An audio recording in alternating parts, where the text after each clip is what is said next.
is falling down. Healing rain is falling down.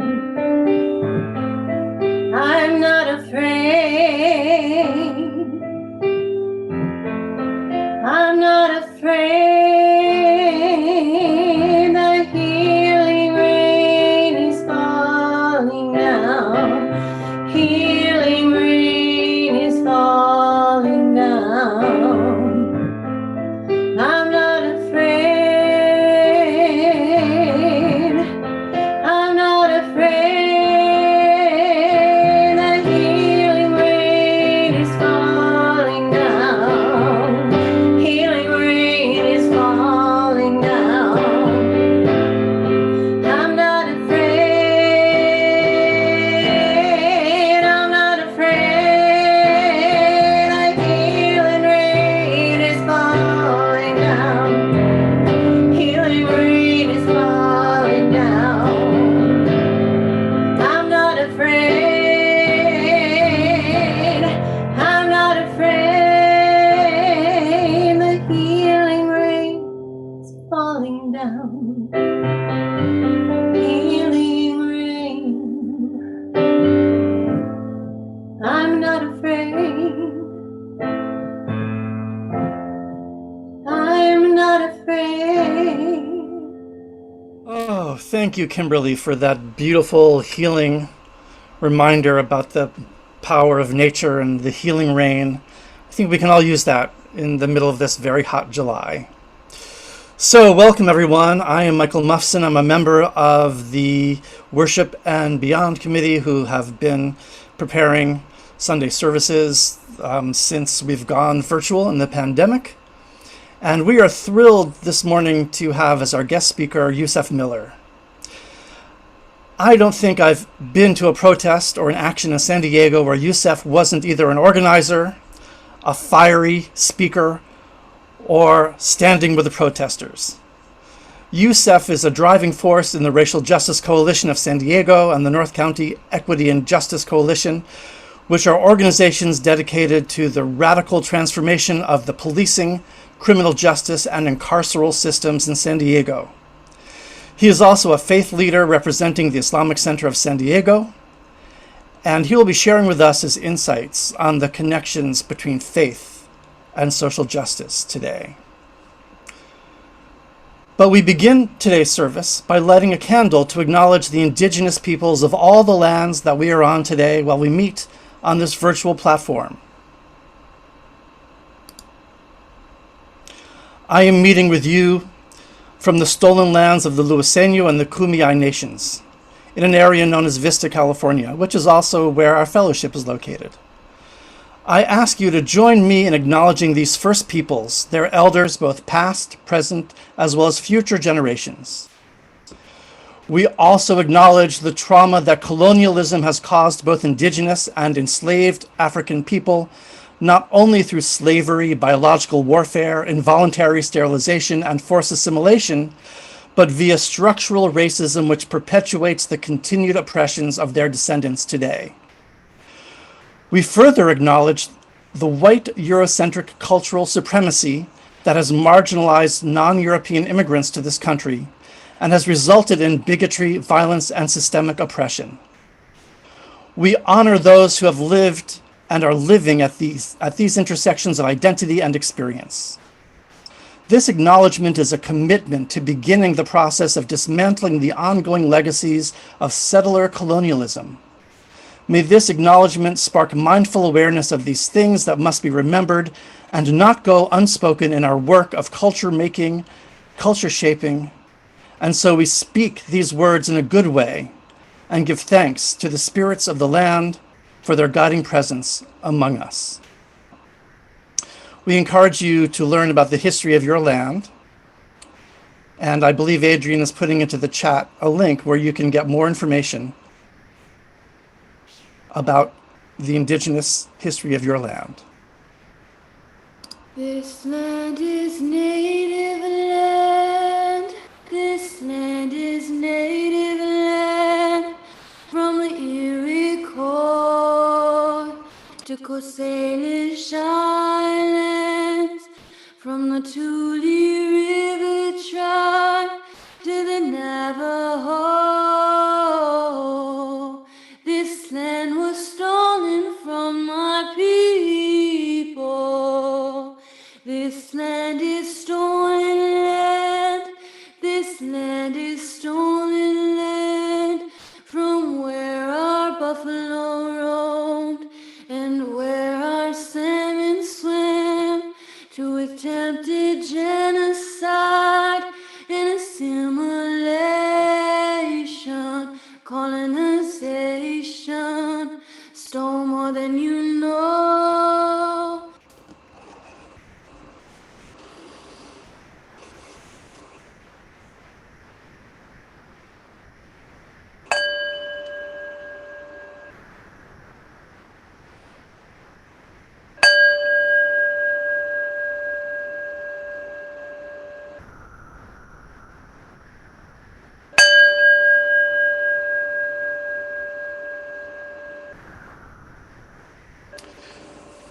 This is a sanctuary for those seeking their own answers to questions of faith. This is a sanctuary for voices lifted up for peace. This is a sanctuary for those seeking companionship in their struggles and journeys. Welcome, everyone. Today's chalice lighting will be words by UU Minister Rebecca Savage.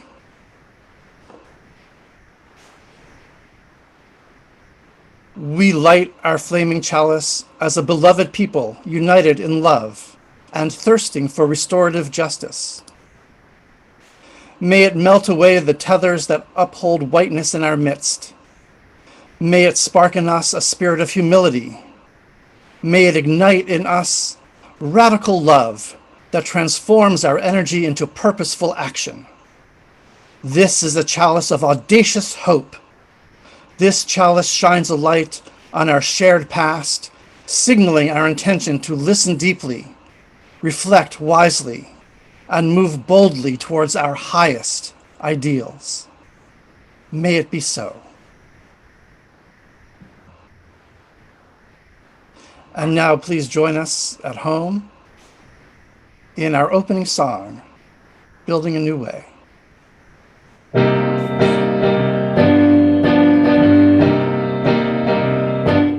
We are building a new way. We are building a new way. We are building a new way. Feeling stronger every day. We are building a new way. We are working to be free. We are working to be free. We are working to be free of hate and greed and jealousy. We are working to be free. We can feed our every need. We can feed our every need. We can feed our every need. Start with love, that is the seed. We can feed our every need. Peace and freedom, that is our cry. Peace and freedom, that is our cry. Peace and freedom is our cry. Without peace, this world will die. Peace and freedom is our cry.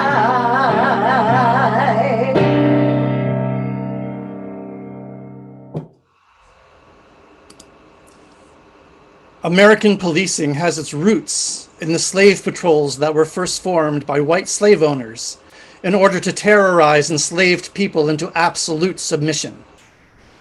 It has evolved over time, sustained and poisoned by the blood at the root, as Billie Holiday sings in Strange Fruit.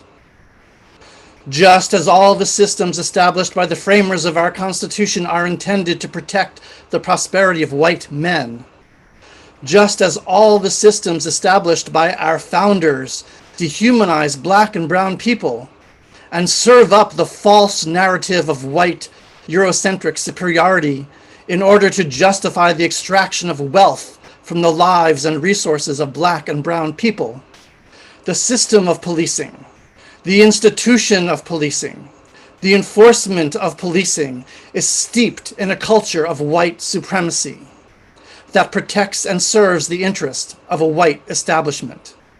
And in doing so, it has come to believe its own myth that black and brown people are less human, less than human, animals to be feared. It's often been said that the criminal justice system isn't broken. It's functioning exactly as intended. The entire justice system must be reimagined. The economic system that it protects must be reimagined.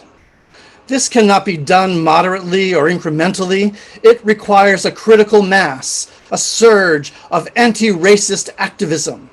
In particular, we white liberal allies who frequently advocate for moderate incrementalism, who are afraid of too much disruption, and I'm speaking of myself here, must become accomplices and abolitionists, take the risk to dedicate ourselves to action.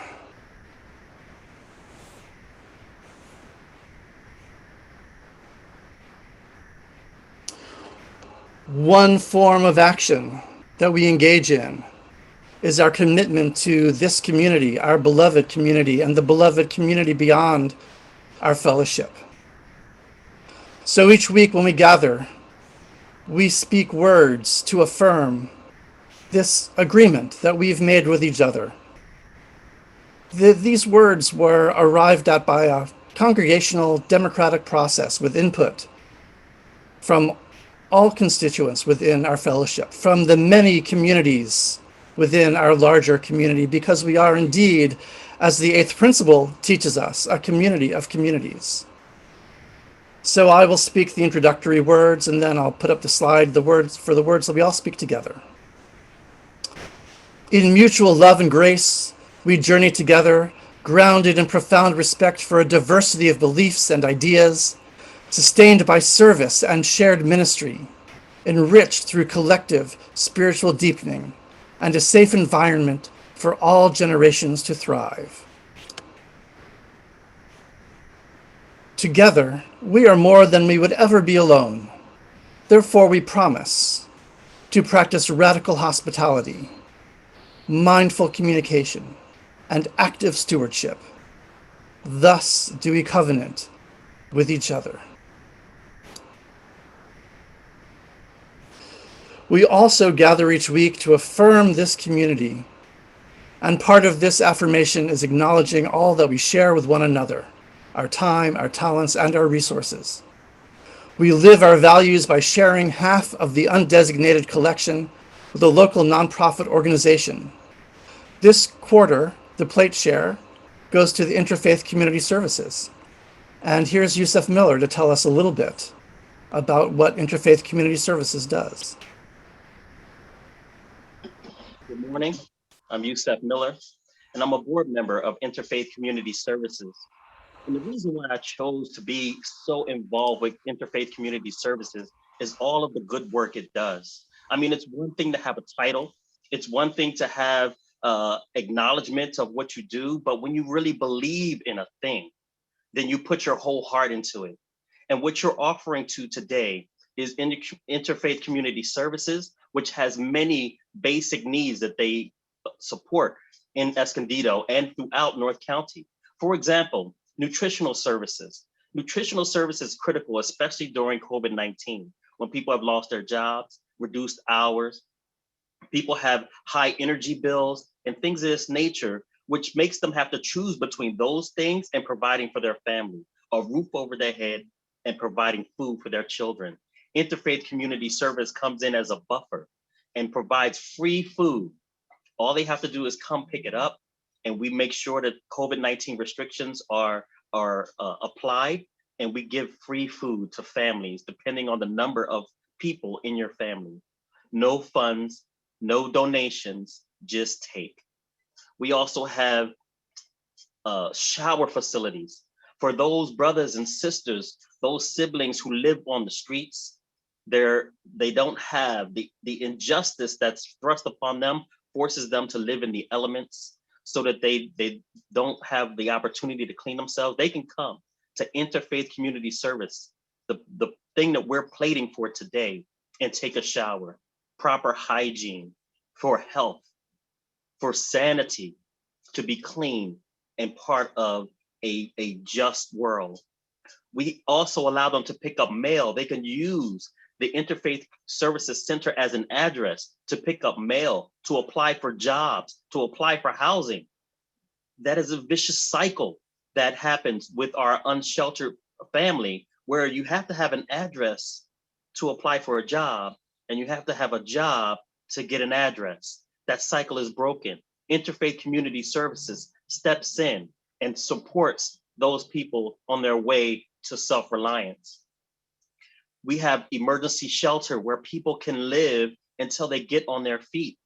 Transitional housing, so the people can move from Interfaith Services Center to self-reliance again. Case managers for mental health, for drug addiction, for so many things. Veteran services, so many veterans come out of the military, and they are, I'm a veteran myself, and they go to the streets after their PTSD, and they can't hold a job or can't hold an apartment. Interfaith Services Center is so involved in helping the veteran that we made a particular outreach just for veterans to make sure that we get them off the streets, and we made a huge impact. And when I say we, I mean all of you, because all of you are the reason why we're able to do all of these things. COVID-19, we provided vaccinations, we provided testing, so many things I could say about interfaith. It would take the whole sermon just to talk about the good that Interfaith Services does, not only in Escondido, but also in Vista, also in Oceanside, also in San Marcos, in many places throughout North County. Please support Interfaith Community Services Center. It is a center that gives much and asks little. And if we can do what we can to support that great job, it'll be greatly appreciated by the people who we service. Thank you. Thank you, Yusef, for that compelling description of the just incredible work done by Interfaith Community Services. We encourage you, if you are in a position, to be generous today and make a donation to our plate share, half of which will go to Interfaith Community Services. There are several ways to do that. You can write a check and mail it into our office. You can work with your financial institution to set up automatic payments. Oh, that's for your pledge. Or you can text to give. Here's the main thing. Here you can text to give, and I'm putting the instructions up right now. So if you want to make your donation, you can text to give right now, and Kimberly's going to play some music while you do so.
Good morning again. My name is Yusef Miller, and I'll start my talk on faith in social justice. And that's a very appropriate title for this particular group. This group of wonderful people who join here out of faith and conscious of social justice. Now, this social justice, we as people of faith do not have a monopoly on. We do not. Social justice in itself is embedded in each and every human being. We also like to think that we do have a monopoly, but please let me explain that every human being that sees a tearful child feels an injustice and wants to correct that wrong. Every human being that hears or sees a dog, a puppy whimper wants to correct that wrong. A broken wing of a bird, we want to correct that wrong. A fish washed ashore, gasping for a breath, we want to fix that wrong. It was no scripture that told them to do that. A child, 5 years old, knows. No scripture. It is embedded and written on our hearts and written on our souls. So social justice is a part of you and a part of me. It's a part of us. So when we talk about faith in social justice, we are not simply talking about what our religion prescribes us to do. It's what we should be involved in as a human being, basic, baseline level human being. Unfortunately, today, we operate below baseline in human justice. We have to be honest with ourselves so that we can address the issue. We operate below human baseline when it comes to social justice for our environment, our animal friends, our human being friends. All of these aspects, we operate below level.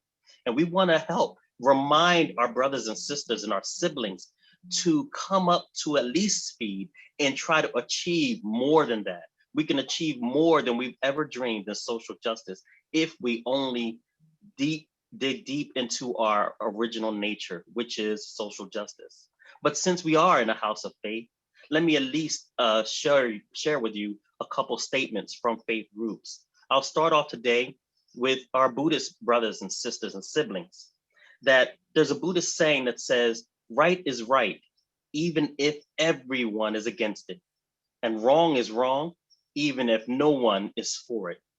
This takes right and wrong out of politics, out of social dynamics, out of culture. It just makes it simple. Right is right. Wrong is wrong. And we should be able to recognize those wrongs. And then oftentimes in people's faith and traditions, there are scriptures to help us recognize those wrongs. For example, we can see some of our leaders in our faith traditions, like Moses, alayhi salam, when he was at the well and he noticed a young lady who was not able to get water. And all of these guys are jostling and fighting for water just to give their flock. He realized the injustice and the piety of that young lady, and he went and moved his way in, forced himself into that circle, drew water out for enough for her and her flock, and sent them on their way, and also joined them to make sure that he accompanied them home for safety. We can go to the Christian scripture as well, and we see another well where Jesus, alayhi salam, is standing at the well, and the woman from Samaria, she is not able to get a drink from that well. And Jesus sees and feels the injustice of this woman not being able to get a drink from this well, and he interacts. This justice is written all throughout our scriptures. And in the Islamic tradition, Muhammad sallallahu alaihi wasallam, peace and blessings be upon him, he said that there is no white over the black. There's no black over the white. There is no Arab over the non-Arab, and there's no non-Arab over the Arab. In this way, this covers everybody. And then he closes, the only thing that separates us is our piety. This is all human beings, all human beings.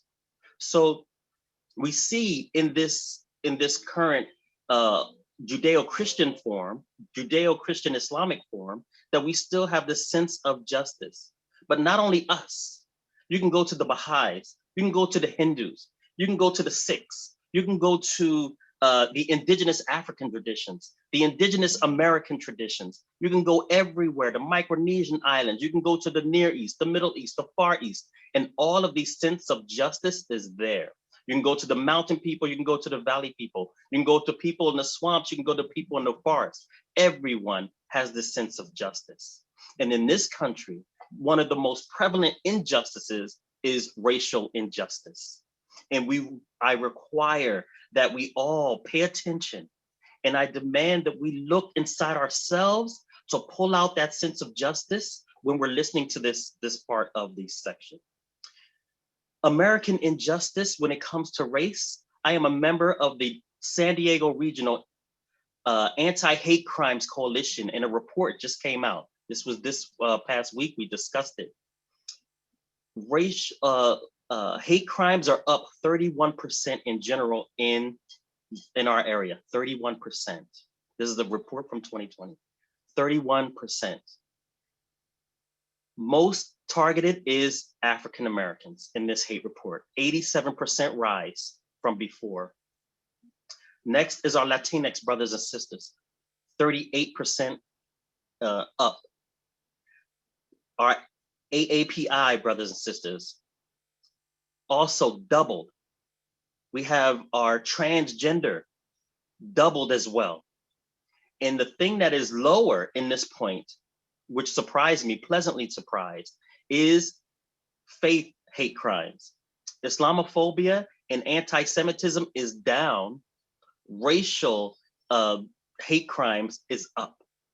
So it is important. It has always been important since settler colonials have come to these shores all the way up to 2020 that we address this and fight against this, which we have been doing. There has been righteous people on the side of right, and they've been fighting for justice. Excuse me. But as we can see, the needle moves slowly, and we need to fix that. We need to make more bold steps. We need to put some flesh in the game. We need to be more courageous when we're looking out for people who are affected, even if we are not. We can look at the Tamir Rices in the another state, and we can see just from Tamir Rice, this young man who was gunned down by law enforcement, that was a deep wrong that needs to be fixed. We can see Eric Gardner, who was choked out in New York, and he was not doing any violent crime. And we can see that is a wrong that needs to be fixed. The Sandra Blands, there's so many people throughout this country in so many different areas, coast to coast, north to south, lives have been lost to racial discrimination in our law enforcement. But if that's too far for you, if that's too far, it doesn't feel tangible to you, let me redirect your attention to San Diego. In South Bay, Raul Rivera was gunned down in an intersection. He had mental health issues. And law enforcement, instead of calling in medical help for him, they gunned him down. That's in South Bay. If South Bay is still too far for you, we can come up to El Cajon with our brother, Alfred Alongo, who was also unarmed and gunned down in El Cajon. If that's too far for you, we can come into San Diego. We can go to National City, where Earl McNeil was also suffering mental health breakdown and lost his life in custody of law enforcement. If that's too far for you, we can come up to Little Italy, where Vito Vitale lost his life in custody of law enforcement. We can go on, but those things, if they're too far for you, we can come to North County and see here in Escondido, where Stephen Olson, who had a mental health crisis, interaction with law enforcement, and lost his life on the streets of Escondido. Again, if that's too far for you, we can come to Vista and Sergio Wick, who was gunned down, 18 shots, over 18 shots in his body, he was unarmed. The very next year, not even a year later, in Vista, 10 months later, Jonathan Cornell was gunned down in Vista. Shortly after that, the Martinez family, father and son, were brutalized by Vista sheriffs. So as we can see, we don't have to reach far to Ohio or Chicago or New York or Philadelphia or any of these other cities to be involved in this human justice, this social justice.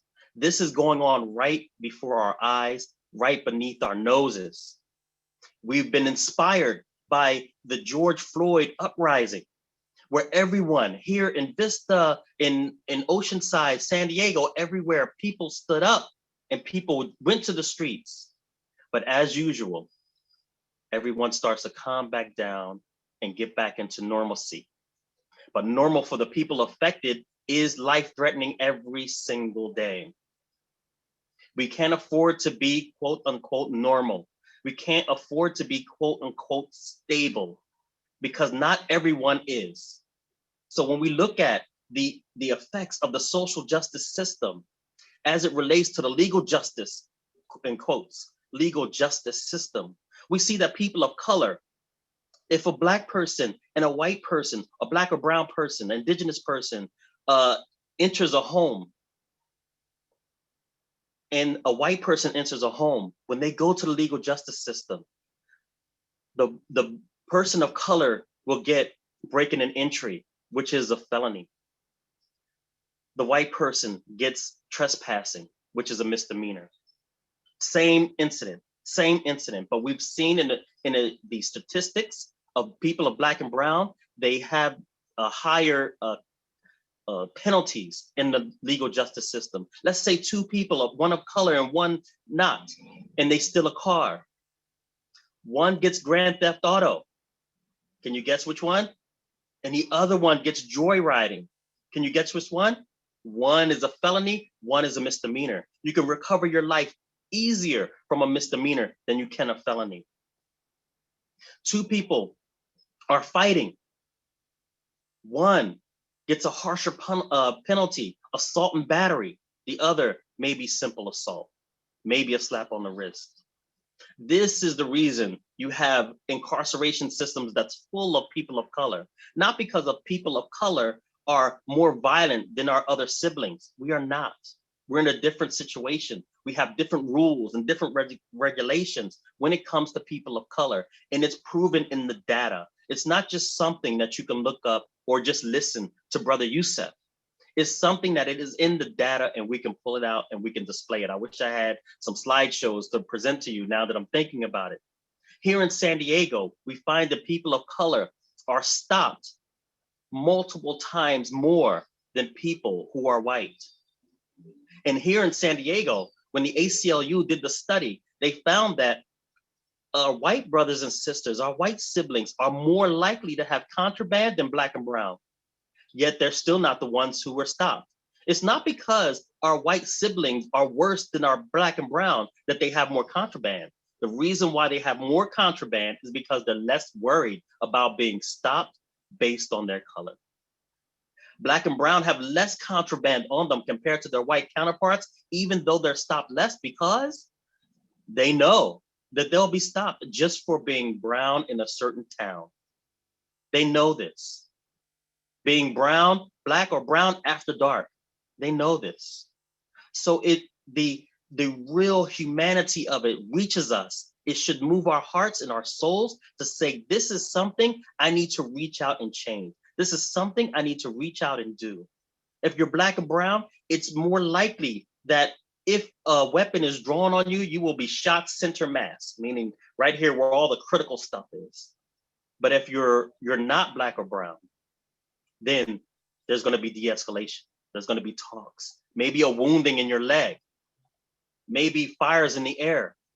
But Black or brown, we've seen that they've all been center mass. This is something that has to move our hearts.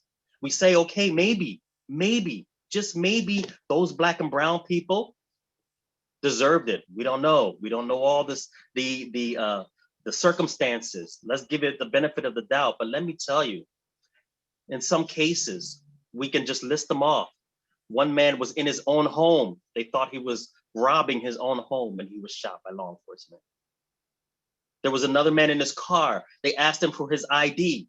He complied with reaching for his ID. They thought he was reaching for a gun. They killed him right in front of his girlfriend and child.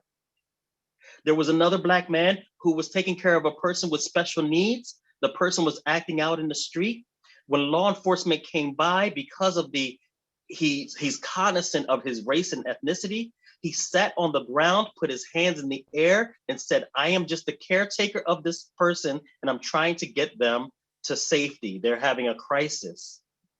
He was sitting on the ground with his hands in the air, and he was shot. So when we see these things, it removes the idea that maybe it's just Black people are more violent. Maybe these cops, they really, really feared for their lives. Maybe. But I'm here to tell you that a lot of these cases are not that situation. I'm not saying law enforcement and policing is not a dangerous job. It is. I'm not saying that a lot of law enforcement has been put in particular situations where their lives were in danger. They have. But we want justice and we want equity on our streets because our lives is as important as anyone else's. One drop of our blood is as important as one drop of any other blood. And this is what we're seeing, but we're not seeing the allyship that we need to make changes. Allyship is the key. Dr. Martin Luther King Jr., when he marched with whites, Blacks, Latinos, Asians, Christians, Jews, Buddhists, everyone was there. Baha'is, everyone was there. Hindus, everyone, youth, elderly, everyone was involved. When we see our heroes from even time past before Dr. Martin Luther King Jr., we see these heroes standing up for justice. We see our Frederick Douglasses, who in my opinion is the greatest American who ever lived, but that's a side note. Our Frederick Douglasses, who stood up against the power structure in a time where Blacks couldn't even speak out. He put skin on the line. He put his life on the line. We have Ida B. Wells. She documented all of the lynchings and brought that to the human psyche that these lynchings are going on. Look at her book, Ida B. Wells, the Red Report, on the lynchings that's been happening throughout our nation's history. We see Sojourner Truth. She's standing up for not only racial rights, but also a suffragette that rights for our females that need to be addressed. This glass ceiling is a poor expression of our human injustice.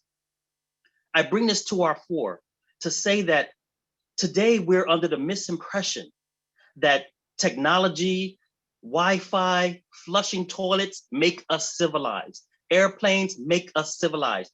Cars make us civilized. I submit to you that we are today nothing more than mechanized barbarians if we don't take social justice seriously. Because to be civilized, the first thing you need to be is civil. And we are not that. Some people get civil rights. Some people do not get civil rights. So we are not civilized. We have just taken that big boulder that the caveman used to throw. We've reduced that boulder to the size of a bullet and we throw it from a gun. We are mechanized barbarians. So it's up to us, everyone on this call, to rise above the baseline. And I know you will because I know this community. This is a beloved community to me. You have a special place in my heart. And I know a lot of you on this call already do that work. We need to pull more of our family and friends into this work. This is a beautiful community. And this talk, I think, hits its target more in this group than most of the others that I've ever talked to. And that's why I enjoy being here in this group. It's so diverse, so switched on, as I like to say, and that this group is one that can really get the message and bring it to our other brothers and sisters and siblings throughout this, not only North County, throughout all of San Diego, not only all of San Diego, but throughout California, not only throughout California, but out these United States, and hopefully throughout the world. We are one people, and everyone deserves right, justice, safety, security in this world. I don't want to take up too much of your time. I want to thank you for your listening and attention to what we have here, and that we are one people and we're one people under peace. Let's at least get to our baseline and try to strive beyond that. I know we can do it. Thank you for your time. Bless you.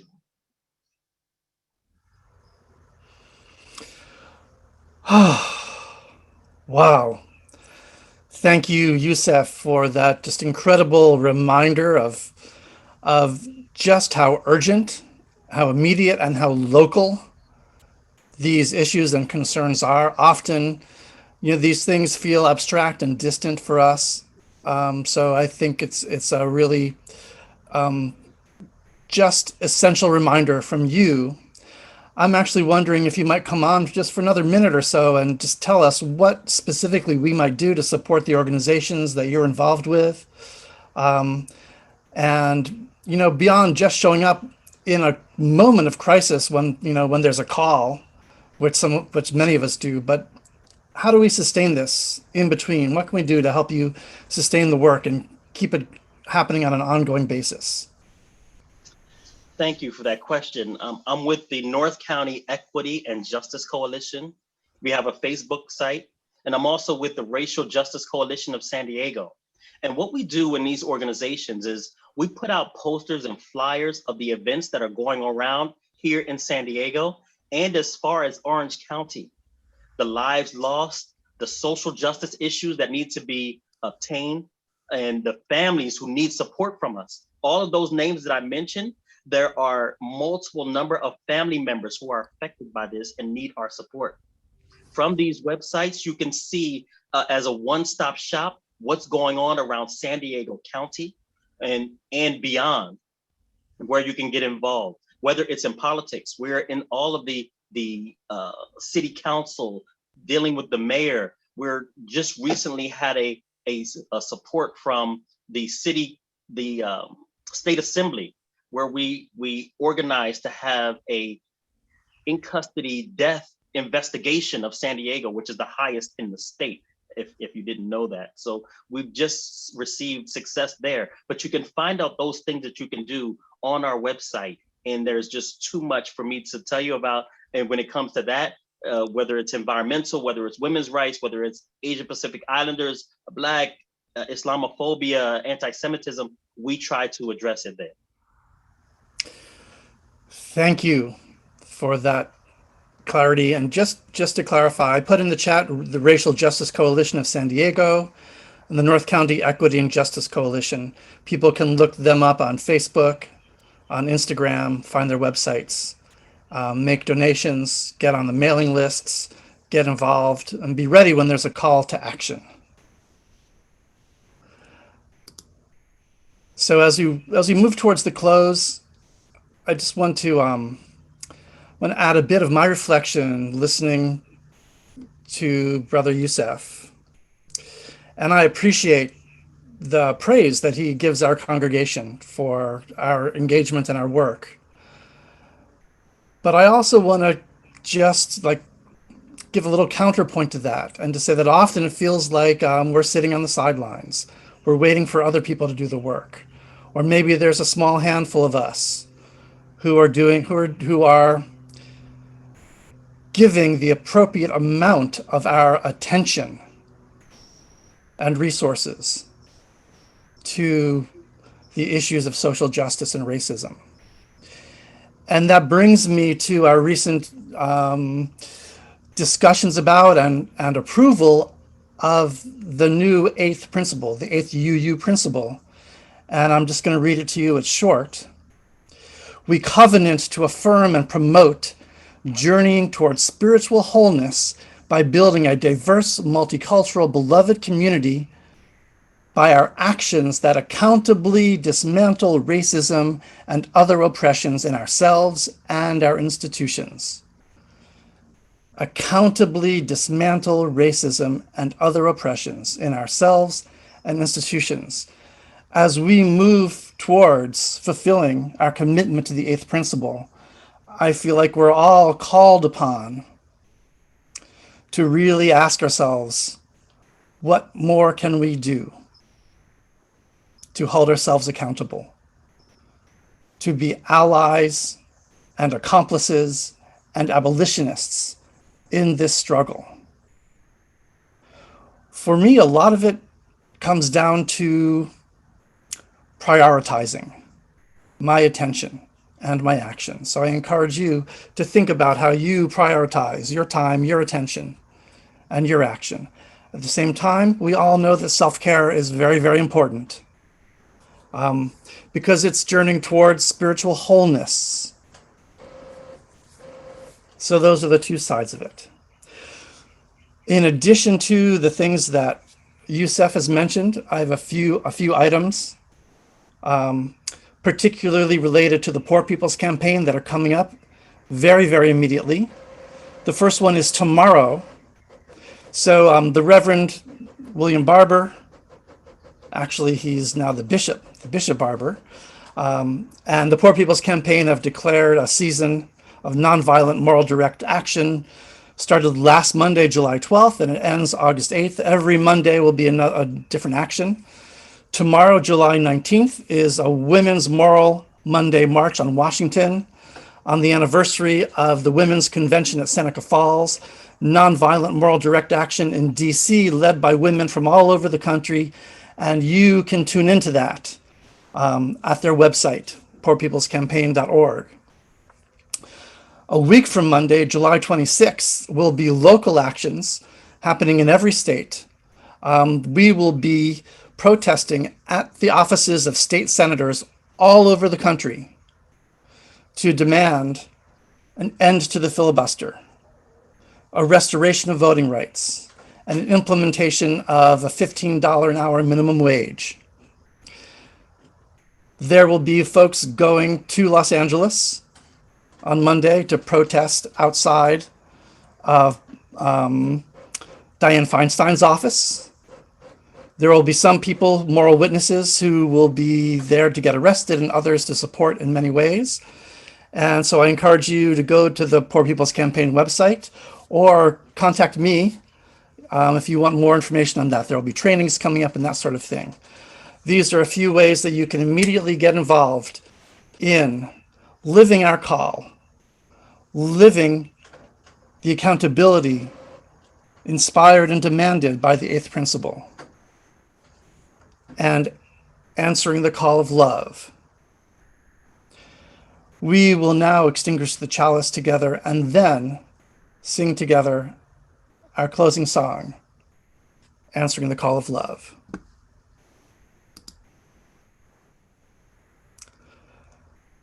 Although we extinguish this flame, we carry in our hearts the light of truth, the warmth of community, and the fire of commitment until we are together again.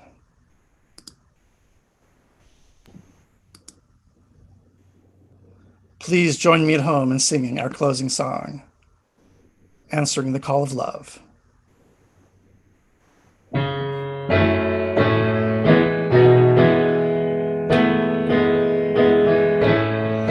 promise of the Spirit, faith, hope, and love abide. And so every soul is blessed and made whole. The truth in our hearts is our guide. We are answering the call of love. Hands joined together as hearts beat as one. Emboldened by faith, we dare to proclaim we are answering the call of love. Sometimes we build a barrier to keep love tightly bound, corrupted by fear, unwilling to hear, denying the beauty we found. We are answering the call of love. Hands joined together as hearts beat as one. Emboldened by faith, we dare to proclaim we are answering the call of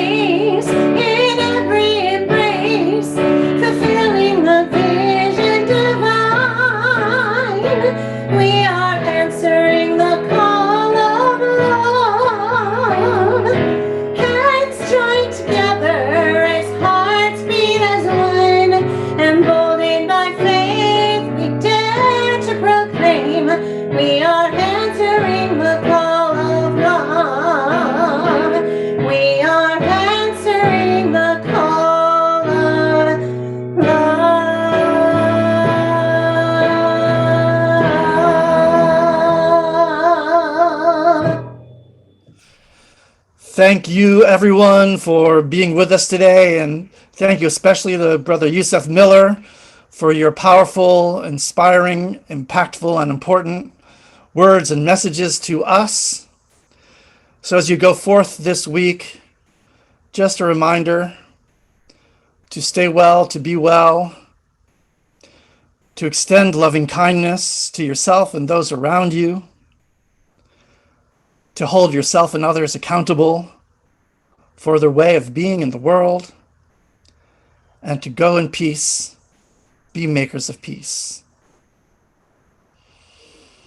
In about 10 minutes, we will open up the Zoom meeting mode for fellowship where we can communicate with each other. So that link is going into the chat. I believe now you can follow that link. Here's the information in my window. And we'll see you in about 10 minutes or so. That would be like 11:05 according to my clock. Thank you, everyone. Thank you, Yusef, and Kimberly, and Adrian, and everyone who made this service today possible.